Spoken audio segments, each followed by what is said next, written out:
सो hello student, class 10th exercise 6.4 का question number 7 है आपके पास।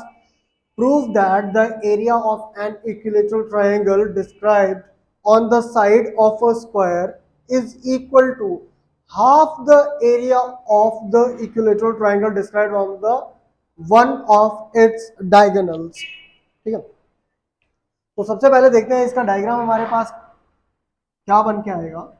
कि prove that the area of equilateral triangle, हमारे पास एरिया ऑफ इक्विलेटरल ट्रायंगल आपको पता है इक्विलेटरल ट्रायंगल्स हमारे पास क्या होता है। इक्विलेटरल ट्रायंगल जिनमें सारी साइड्स इक्वल होंगी और सारे के सारे एंगल कितने के होंगे, 60 डिग्री के होंगे, राइट। तो described on the side of a square is equal to half the area of the equilateral triangle described on the one of its diagonal. तो हमारे पास देखो, सबसे पहले हम क्या एज्यूम कर लेते हैं कि हमारे पास जो ए बी सी डी है, ये हमारे पास क्या है, एक स्क्वायर है। Let A B C D is a square with side a. तो इसकी हम साइड क्या मान लेते हैं, ए। दैट इसकी साइड क्या है। अब आपको पता है कि किसी भी स्क्वायर की सारी साइड्स जो होंगी वो क्या होंगी, इक्वल होंगी, और सारे के सारे जो एंगल्स होंगे वो 90 डिग्री के होंगे। तो इन्होंने बोला है कि यहाँ पे हमारे पास एक इक्विलेटरल ट्राइंगल है, ठीक है, इसको हम मान लेते हैं ई, और एक ट्राइंगल इनके पास है, इसका डायगोनल, राइट, यही बोला है ना इन्होंने।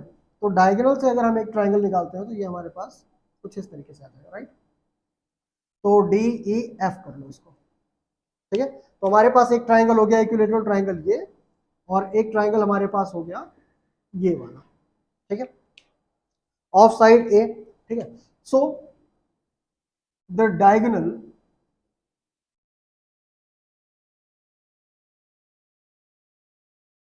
Of square,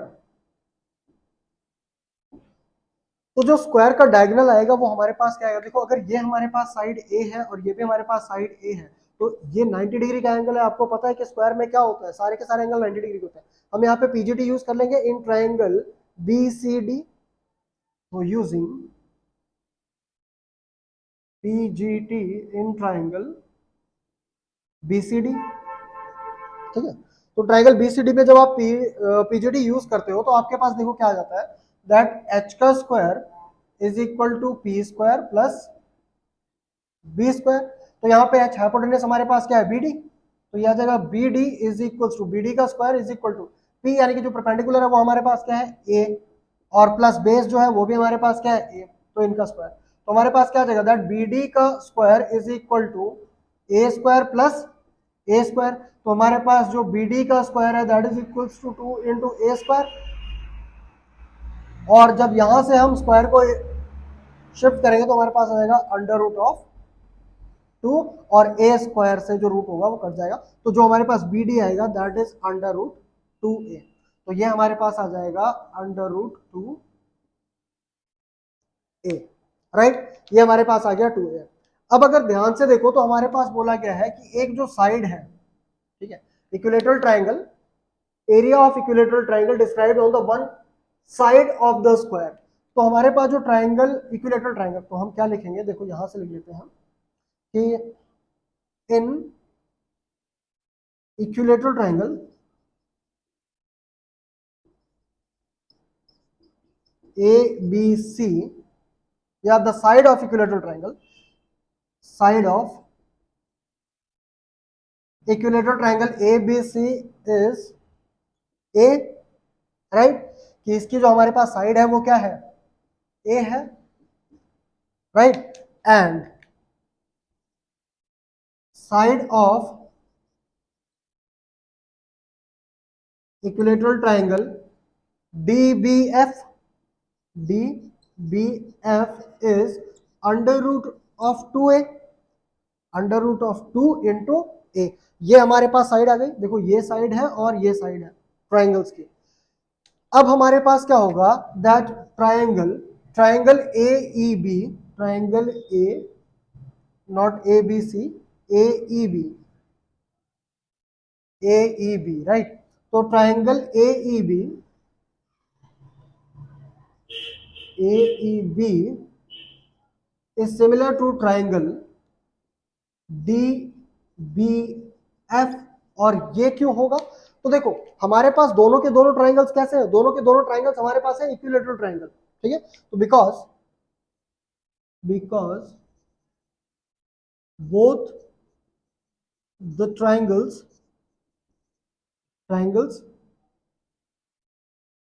both the triangles are equilateral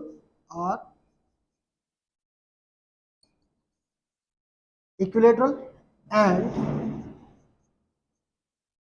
they have equal sides. देखो जब हमें सिमिलर प्रूफ करना होता है तो हमें लेंथ नहीं देखनी होती है, हमें यह देखना होता है कि तीनों की तीनों साइड्स जो है वो सेम है, या इसकी लेंथ इसके बराबर, इसकी लेंथ इसके बराबर और इसकी लेंथ इसके बराबर। अगर बराबर नहीं भी है तो प्रोपोर्शन में होनी चाहिए, बराबर नहीं भी है तो किसमें होनी चाहिए? प्रोपोर्शन में होनी चाहिए। तो यहाँ पे हमारे पास इनकी जो इनका जो प्रोपोर्शन आएगा, इनका जो रेशो आएगा, लेंथ का रेशो आएगा, वो तीनों ही जगह सेम आएगा और एंगल्स भी इनके क्या है? सेम है। तो हमारे पास triangle area of okay only triangle AEB is similar to triangle DBF आ जाएगा। तो क्योंकि अब हमारे पास ये सिमिलर ट्राइंगल्स है तो हमारे पास आ जाएगा area of triangle AEB upon area of triangle DBF and that is equals to, ये हमारे पास क्या आ जाएगा? ये हमारे पास आ जाएगा AB अपॉन, देखो बेस लेते हैं दोनों का, तो AB अपॉन BD, राइट। इनका क्या आ जाएगा? स्क्वायर आ जाएगा। तो हमारे पास जो area of triangle AEB upon area of triangle DBF आएगा, ये हमारे पास आ जाएगा AB का स्क्वायर अपॉन BD का स्क्वायर, राइट। तो AB हमारे पास कितना है? दैट इज A अपॉन √2 और A का स्क्वायर आ जाएगा, राइट। तो हमारे पास ये क्या आ जाएगा? A square upon 2A square, तो इससे ये कैंसल आउट हो जाएगा, हमारे पास क्या आ जाएगा? 1 अपॉन 2। तो हमारे पास क्या आ जाएगा? That area of triangle AEB upon area of triangle DBF and that is equals to 1 upon 2। Question क्या पूछा गया था कि prove that the area of equilateral triangle described on one side of square is equal to the half the area of equilateral triangle described on its diagonal. कहने का मतलब कि जो साइड पे, यानी कि एक स्क्वायर है, स्क्वायर की साइड पे जो हमारे पास इक्विलेटरल ट्राइंगल बना है उसका एरिया, और जो हमारे पास किस पे? डायगोनल पे इक्विलेटरल ट्राइंगल बना है उसका एरिया। तो जो साइड पे बना है उसका एरिया डायगोनल पे बने वाले ट्राइंगल से जो एरिया होगा वो क्या होगा? उसका हाफ होगा। तो हमारे पास आ रहा है ना, जो हमारे पास ट्राइंगल AEB है, अगर हम देख लेते हैं ट्राइंगल AEB जो होगा दैट इज इक्वल टू, अगर हम यहां से निकाले तो देखो triangle area of triangle AEB, तो ये कितना आ रहा है? That is 1 upon 2 of area of triangle DBF। यानी कि जो ये वाला ट्राइंगल है इसका जो एरिया है इस वाले ट्राइंगल का, वो इस ट्राइंगल के एरिया का क्या है? हाफ है, राइट। मींस ये बराबर होगा 1 upon 2 of area of this triangle. तो हमारे पास ये चीज आ गई और ये हमारा होता है हेंस प्रूव्ड, राइट। तो इस तरीके से हमारा क्या हो जाता है? प्रूफ हो जाता है। So pause the video to note it down.